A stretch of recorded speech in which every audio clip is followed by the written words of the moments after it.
We have a right to be angry about what happened to us, and birth parents need to understand that.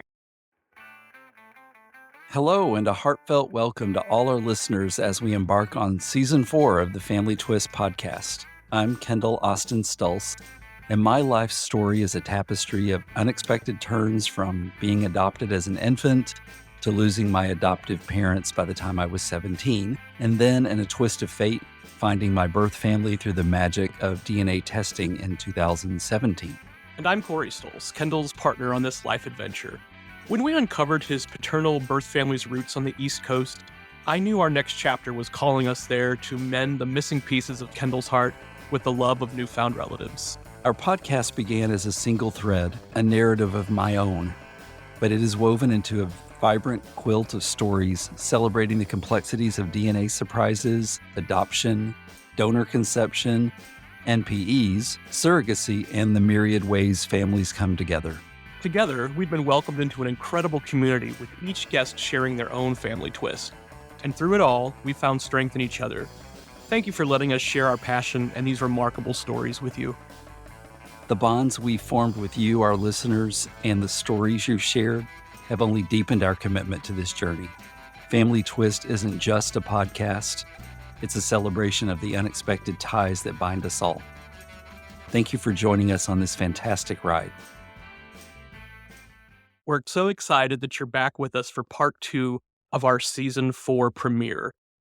Jeanette Yoffe is a wonderful storyteller, and she really bears her soul in these 2 episodes. So if you're listening now and haven't listened to the first part, please go back and listen to that first. It's really, really remarkable. All right, now back to Jeanette's story. About a year later, I was in New York and I left a message. And I said, I would really love to see you. It's been over a year. I would love to see you. No response, no phone call, nothing. So I attempted to call a few more times. I attempted to send another letter and still no response. And I've texted my aunt. I've spoken to my aunt. They've tried. He just will not. It's just too painful. He does not have the right support. They don't know how to support him. So we're in a standstill right now. And for me, when I work with adoptees, I always say, this is one of the things that I tell myself all the time. It is not a rejection of you. It is a reflection of their unresolved grief and loss, their own rejection sensitivity, their own denial, their own not having the support. You know, this is not our fault. This is society's fault, not supporting birth parents, right? So you and I right now are doing what needs to be done, talking about this, our grievances, sharing the vulnerability. I mean, this is pain. It's physically painful to feel abandoned, rejected by your own birth parent, right? It's so painful. So mental health treatment, you learn how to cope. We learn how to cope. I am always telling myself, validating myself, supporting myself, my self-esteem, my confidence. We are not responsible for our birth parents' reactivity, unavailability. We now have to be responsible to ourselves and our own mental health. We can't make anybody have reunion with us. We just can't. It's not that we won't, we can't. So it's really, community is really important. And that's why I created Celia Center. Celia is my birth mother's name. A community. We need each other as adoptees to support each other through this experience. We cannot do it alone. Do you know whether your birth father knows what you do for a living? I don't think he does. Oh, I mean, that in itself would be so, I think, helpful for him to know, if he could just know what you're doing as a result of being an adoptee yourself, Yes. I've thought about, I don't know why. It's so interesting because I would love for him to read my play. And it's actually also on Audible. I Mm-hmm. recorded it like a radio play. It has sound cues. I did all the voices because it was a one-person show that I did perform. So I wrote in my Cool. preface, to my three families, although we lost touch in time and space, I will always hold on to your love and embrace. To all fellow adoptees and foster youth, your voice matters. Never, never, never give up. To the ghost on East 10th Street, may you find peace one day in your soul. Hmm. Yeah, he needs to hear that. And um, forgive yourself. right. Right. We bring love, right? We bring peace. We bring love. We bring healing. Yes, it will be scary at first, but then it will feel really, really good. Right. It will. You'll feel relieved. That's the goal of mental health, to feel a sense of relief. And when reunion Yeah. is done well, and there's steps and there's boundaries, and it's so possible.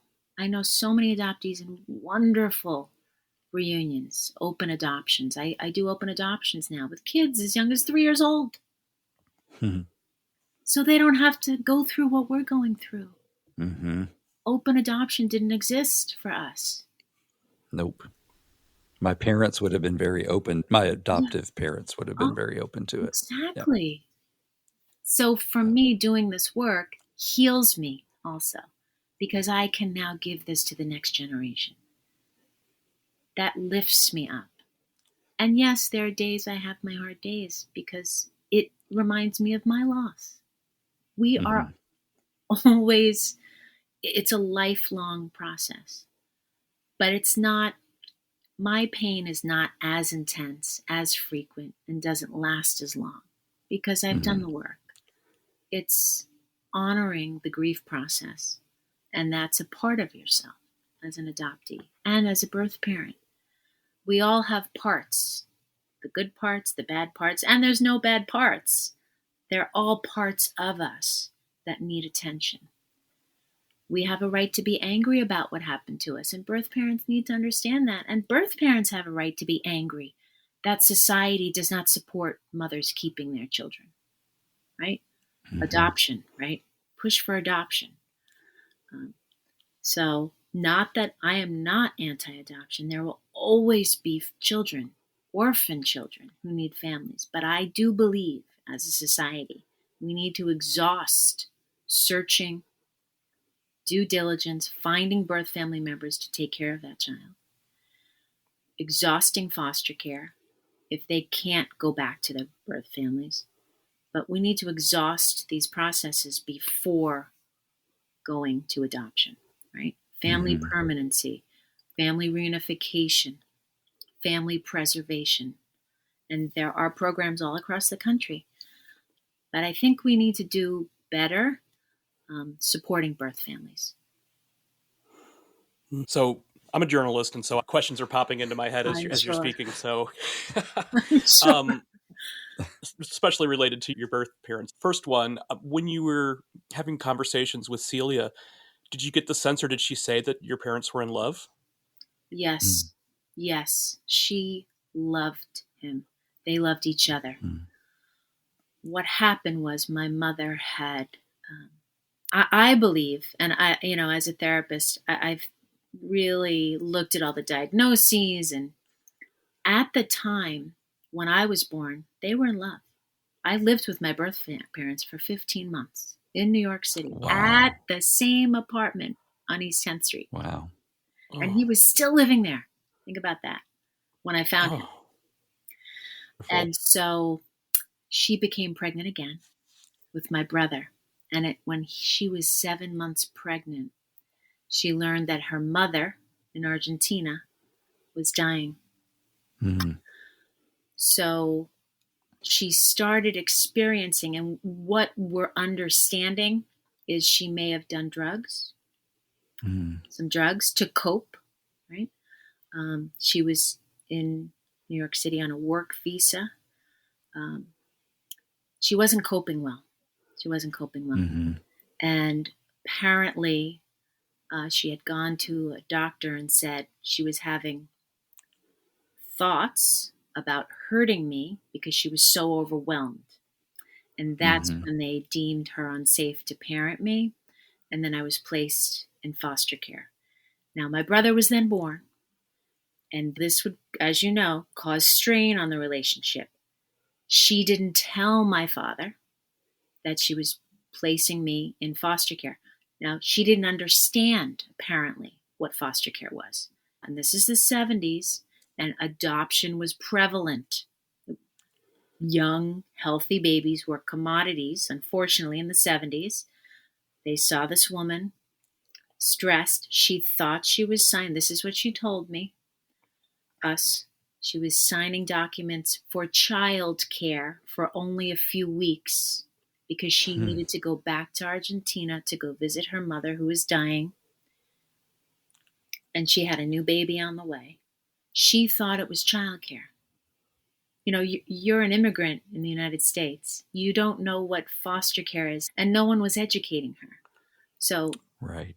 there were a lot of bad practices in the 70s Hmm. with mothers. Now, was I there? No. But I have all my foster care paperwork, which I got right before the pandemic. I have 6 files of paperwork. So I was able to see that they did make an attempt for my brother and I to be reunified with our birth family in Argentina between the Argentinian consulate in New York State. And that really made me feel very good that they were pushing for family preservation. Mm-hmm. But it was my father who did not want us to go to another country. He wanted us to be adopted in the United States, which is also strange to us. I'm like, and then the fact that we find you and you don't want to know us, okay, Right. it's just strange. Right. Yeah. So going back to my parents' relationship, just in a nutshell, is this caused major strain on their relationship. He was shocked when she signed this paperwork because he came home from work and said, "Where's Jeanette? I know he loved me." She said, "Oh, she's at the agency." And he said, "What?" I could just imagine the conversation. He was Hmm. livid. He was confused. And that caused more stressors. She started experiencing more psychotic episodes. She started Hmm. hallucinating. And then my brother was placed in the foster care system in the Bronx. So we were also Hmm. separated from my biological full sibling. So yeah, Hmm. they were in love, and life Hmm. happens. Life happens to us, right? And if we don't have the right mental health support, families can just break, become broken, and it still happens today. I mean, Yeah. I'm working in child welfare in the foster care system. There's so many kids, and there's so many families that need help. With addiction. And addiction is one of the number one reasons, which then leads to Hmm. why children are placed. And then what happens is there's physical abuse, sexual abuse, which is a result of the addiction. And then we have mental health disorders, compounding that. Untreated mental health disorders lead to more addiction. So it's complex. I mean, mental health. Finally, I think we're erasing the stigma of mental health treatment. Hmm. It is good to go to therapy. It is healthy to go to therapy. Let's take the shame out of therapy. Right. And you're not a bad person if you've made some bad choices. And we all have a sense of shame. And we need to have more greater self-compassion. When we make a mistake, we're not the mistake. The mistake is the mistake. Separate yourself from the choices you've made. Validate yourself first. And this is a technique that I teach people. It's called the shame witch. The bread on the bottom is your good best friend voice. You're a good person. You say positive, encouraging statements. Then you put all the emphasis on the turkey, the lettuce, the pickle, and the tomato, and the stuff in the sandwich. Put the emphasis on that. That's the problem. That's what I'm going to figure out.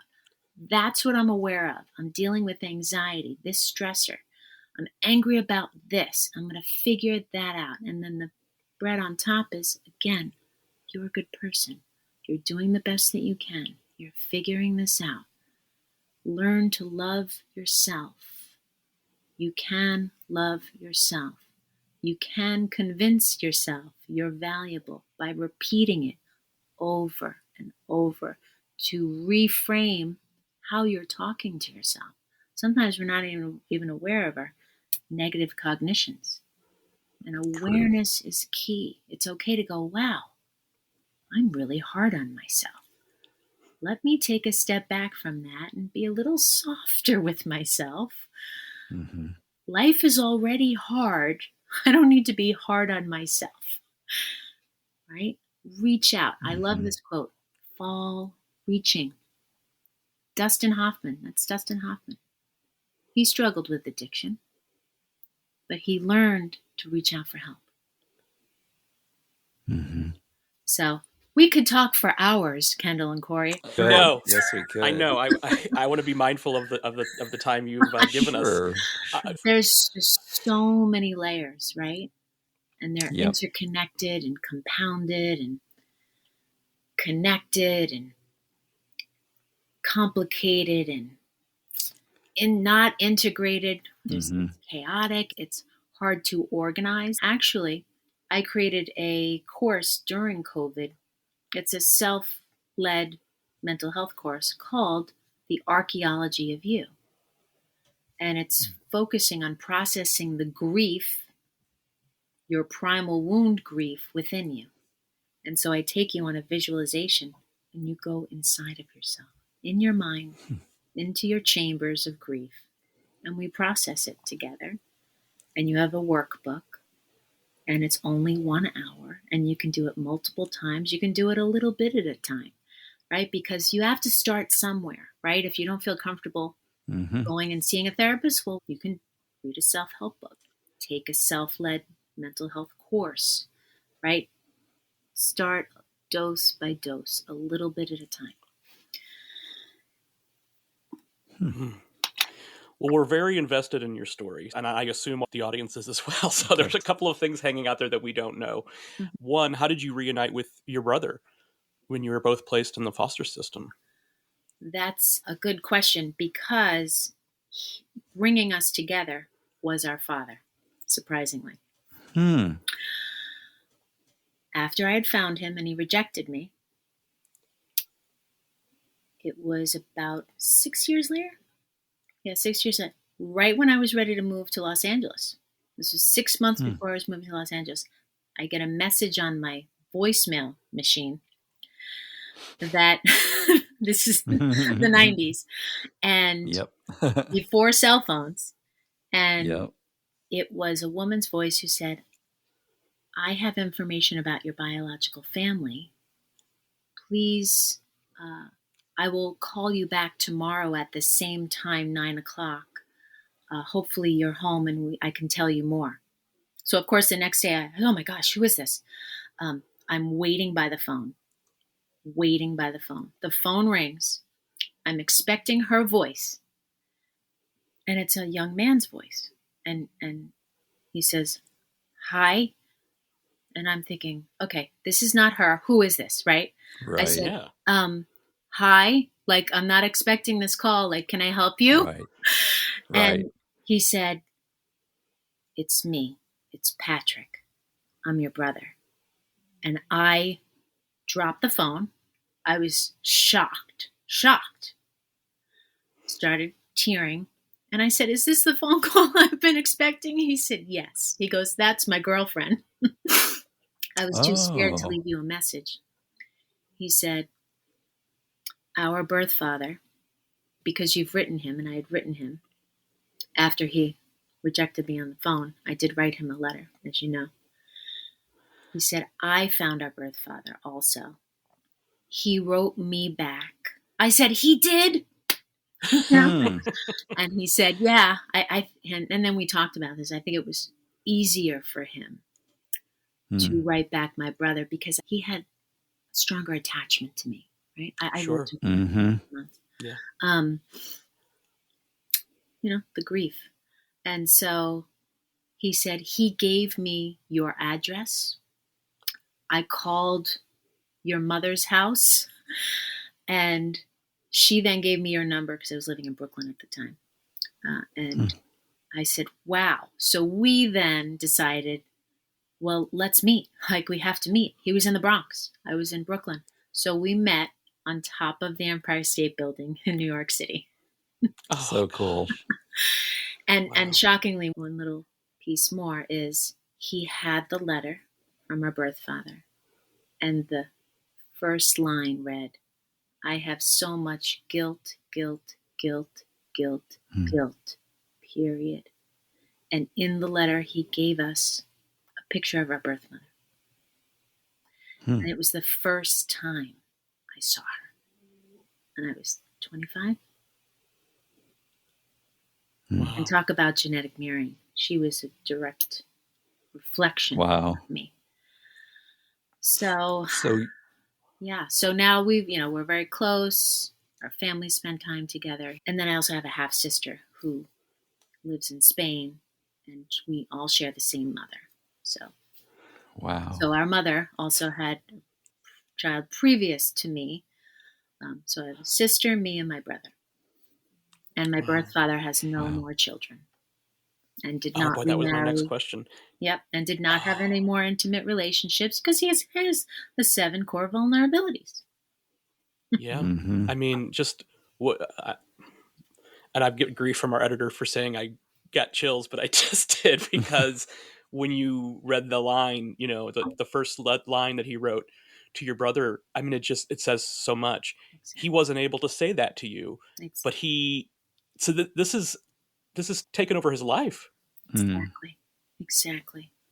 It's so hard for birth parents, and I think for adoptees, it's so hard. And that's why today in best practice, we need to do better to support birth parents in understanding how important you are to your children. When I speak to birth parents, I go, you are so important. You matter deeply. Your child will understand the circumstances. I will help you. We will help the child, because it will help both of you to have reunion, be in an open adoption. It will heal your wounds, your grief. It will lessen the grief, but it doesn't take it away. It will lessen it, because this is a life-altering event. It affects everyone with a lifelong process. But it will help mend the pain of this ambiguous experience. Oh, sorry, go ahead. Yeah. Well, I was going to say, did he always know that you existed? He was so young. So I was in foster care for 6.5 years. So when I was placed in foster care. Our social worker actually, I don't even think they told me, or they may have, but I was confused. I was 6, and I was 6 years old, and my social worker comes to the house, and at the front door, there's this little boy. And I look, and they tell me in that moment, this is your brother. And so he was 7, he's 13 months younger than me. I look, and we look just like each other. We then went to Burger King. We had visas made. I have the visa, and the look on my face is utter confusion. What's happening here? The social worker then tells us, you're both going to go on a plane ride for a long, long time and go to Argentina and go live with your family. And it's all in my play. I bring you into my bird's eye view, and you hear this little girl talking about, like, what's happening here? And then I never saw him again. The rug had been pulled out under. So we met. So we knew about each other. But I never saw him again. Because at that time, our aunt and uncle on our birth mother's side they were having stressors in their marriage. They did not feel that they could care for 2 children at that time, under the age of 3 at that time. So they actually said, we can't do this. And that's why we remained in the United States. And that's when I, at age 7, went to another home, because I was in a foster home. At that time, it wasn't foster care to adoption like it is today. Right. So then I had another separation, which is also traumatic. And I still have a relationship with my foster family. I still see them. I still know Oh, them. They're also, they're a part. They helped grow me up. They were a family to me. So that's why I say in my book, I have love for my 3 families. Yeah. And there are children who have So multiple, true. unfortunately. True. Mm-hmm. I know Kendall and I are gonna go back and listen to this conversation just because there's so much to comprehend and unpack. Right, But exactly. how do we get some of these messages to a woman who refuses to talk about it with her family and refuses, Mm. contact with them? How do you deliver an aha moment to somebody? By listening to a podcast like this, an episode like this, Yeah. right? If your sister, I don't know, your situation, but if your sister, let her listen to it, I don't know, and then ask her, could you then sit with, your mother cannot do this alone. Can she sit No. with her and listen? Just listen. Yeah. I Just think it could listen. be super helpful for her, because I have thought of doing the thing that you did. I have many times joked with Corey and said, I'm jumping on a plane. Mm-hmm. I'm just showing up at her house. I know where her house is. Uh-huh. But I, to your point, I think she might react exactly as your father did and could not process that, and I also don't want, I don't want to, I feel like for her, because she does seem so ill-equipped to handle it, I feel like that would be really detrimental to her. And to your previous point, I have never, thankfully, felt rejection in general. Like, Mm-hmm. I came from just wonderful adoptive parents who, they were making things up because they didn't know my real story, but ironically, they kind of told me the truth on accident, because they would say things like, well, maybe your birth mother and father were so young that they couldn't keep you, which is exactly, they didn't know it, but that's exactly what happened. And I think because of that, I didn't feel the level of rejection that probably other children do. And like, feeling like it's my fault. I never, Oh, did. yeah, because And I I can hear it. credit, Your mother put the emphasis on them. It wasn't about right, you. It was about right. them. And, I love, this always makes me emotional, but I love that my adoptive mother would always say, and father would always say, most moms and dads get stuck with whatever kid, is born to them, but we got to pick you. They always had this such a positive spin on, it wasn't all, rainbows and roses. It was, you know what I mean? Like, it was a Right. struggle for them. And they had 3 babies that they lost, 3 miscarriages. Mhm. And so there is a lot of their story that, of course, as I was a toddler, they weren't going to tell me, which made good sense. But I just have so much respect for the way that they told me my story. Mm. Was some of it fabricated? A little bit, but they were just giving me the way that it could be, That's right? wonderful. It was Wonderful. it, Yes. it was a fantasy at And some point, now, but that was though, okay. now you're in a very vulnerable situation with your birth Right, mother. right. And I've just always been lucky in my life, I think. I do think it's luck at some level to be so accepted by people. So I guess I don't, maybe what I'm having a hard time understanding is the reason for the rejection, and I know it stems from her insecurities and things, but it's just, We assume. We really don't know. I It's don't one of know. the I mean, core vulnerabilities. It's one of the core, yeah, or multiple.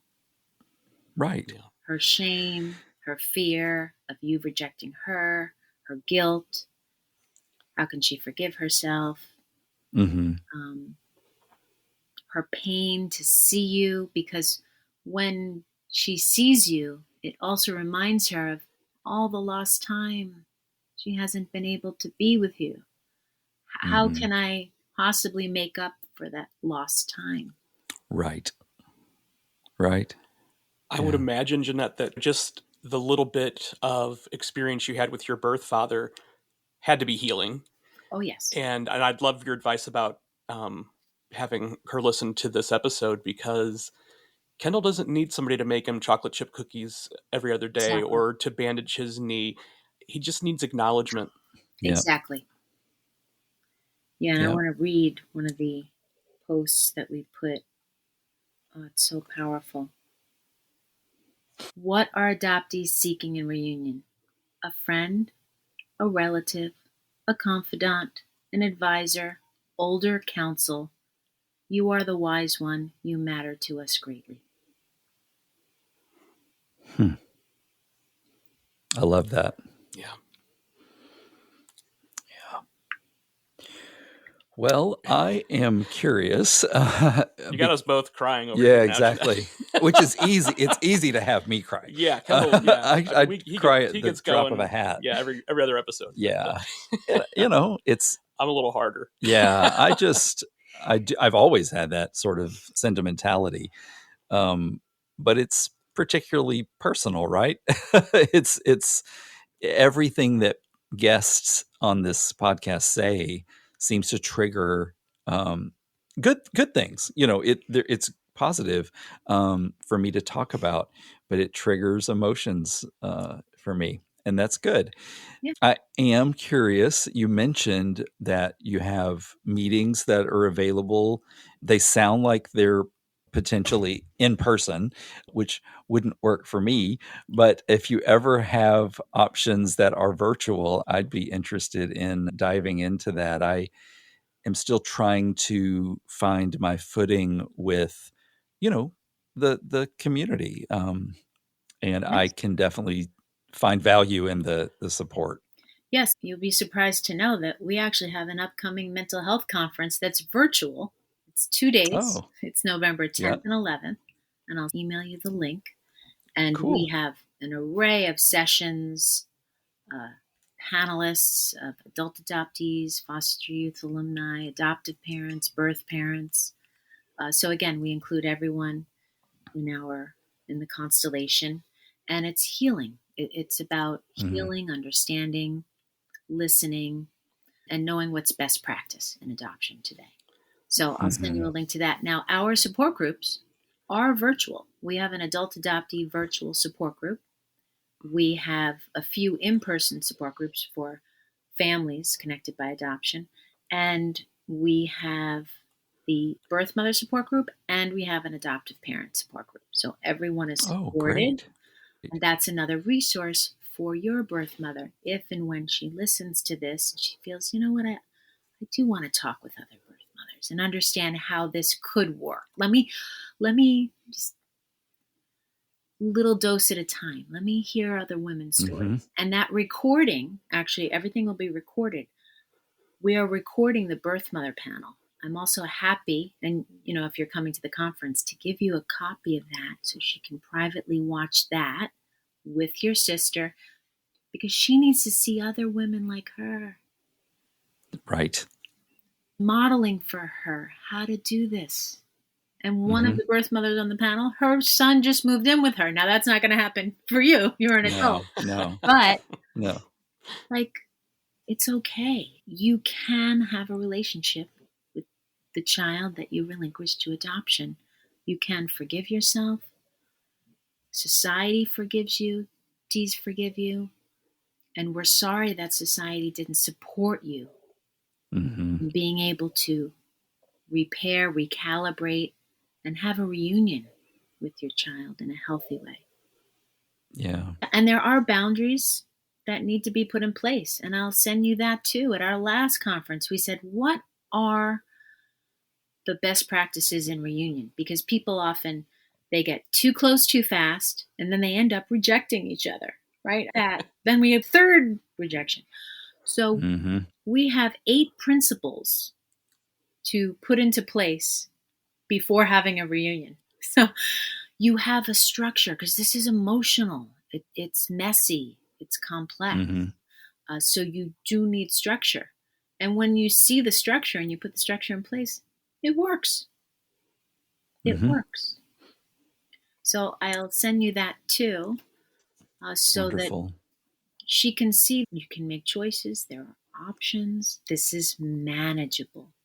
It's manageable. And it's possible. Very good. Thank you so much for the resources. Can't be anything but helpful. Exactly. So Celia Center has a blog, and it's how to prepare for reunion. We have a blog of multitude of topics: how to search for your family Wonderful. through DNA, the birth mother's point of view, how she feels about her experience, the adoptee's point of view, how he or she feels, the adoptive parent's perspective on open adoption, right? There's articles on many different topics supporting all of us in this experience. It's about us and we. It's not us and them, it's we. We are figuring this out together.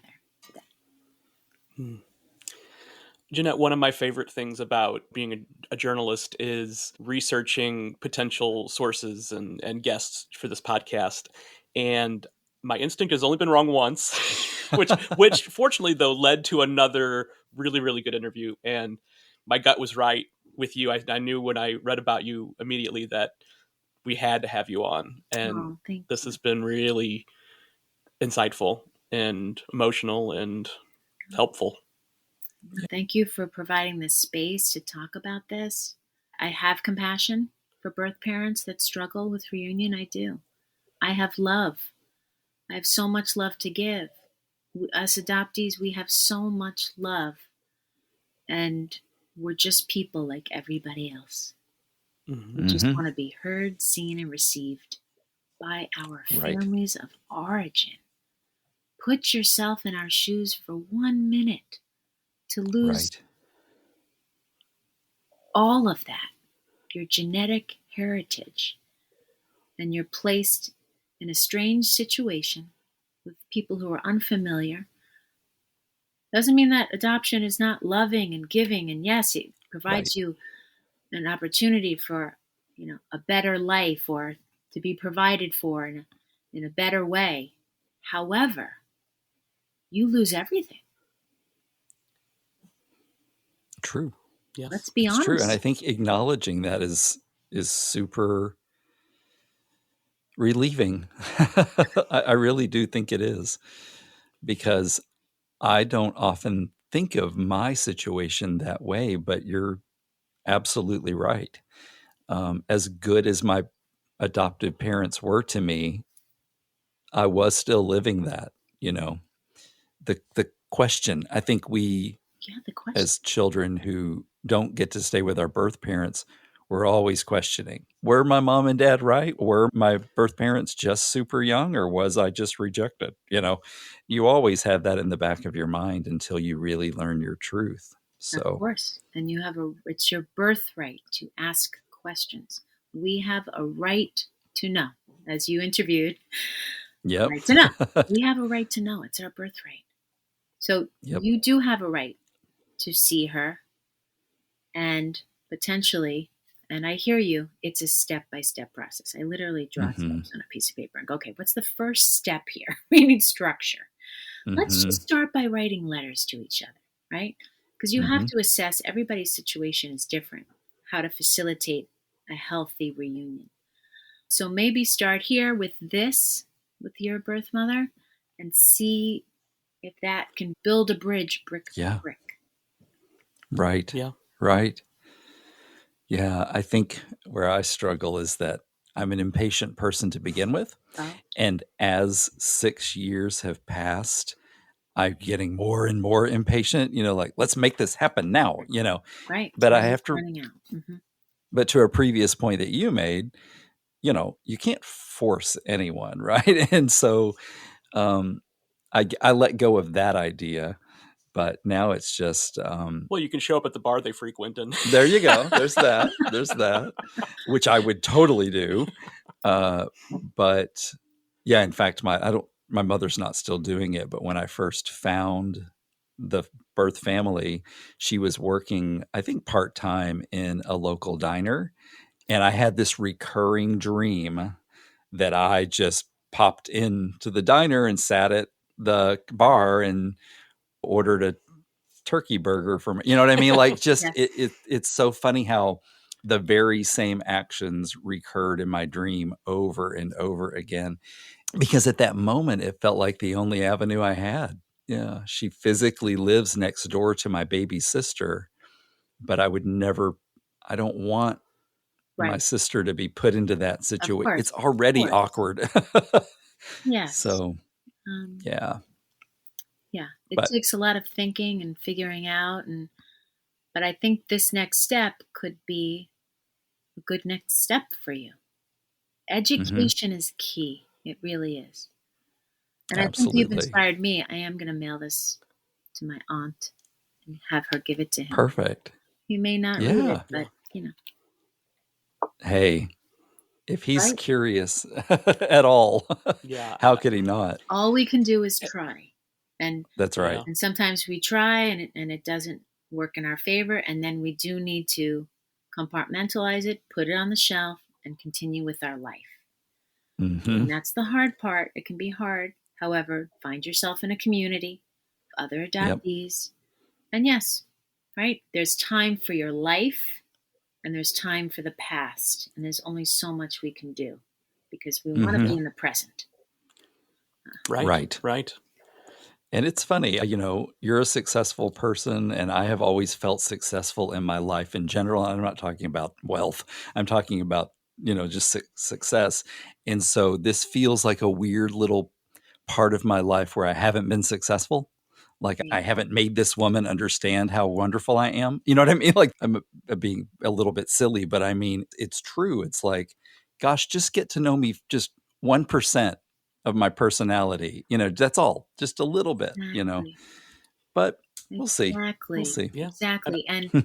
And I share your loss. We share the same loss, and I'm holding that with you. Hmm. Mm, And what's Hmm. shareable is more bearable. Absolutely. yeah. Jeanette, I love that you're planning to send your play now. Because remember, he did open his vault for you once before, and it was a very positive I know. thing.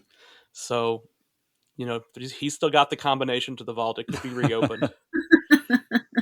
Maybe he'll put Corey this in loves it. there. That's Right, right. exactly We'll right. see. Corey loves an analogy, but I they do, usually work. yeah. Thank you so So, much. This has been oh, incredible. well, so thank you for having me, and I'm so glad we could talk about this. It could really move people, and that's why you do what you do. Absolutely. So thank you for Right. all that you do.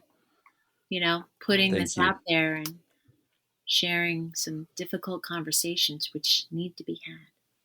Yeah, Hmm. yeah. Wonderful. We'll have a wonderful rest of the weekend, Thank and you. Yes. we'll be back in contact. Yeah. All right, We're sounds good. gonna You two have a great weekend. thank you. All Thank right, you. bye. Bye now. Bye. I'd almost forgotten what it would mean to me to get access to my original birth certificate. And now I have a renewed interest in pursuing that because I believe that the laws have changed in Arkansas, where I was born, making it much easier to receive an original birth certificate. Kendall and I believe in the therapeutic power of storytelling, as demonstrated by Jeanette's journey and her work in helping others process their adoption experience. We urge you to share your stories with us as a way to heal and connect with others. Family Twist features original music from Cosmic Afterthoughts and is presented by Savoir Faire Marketing Communications.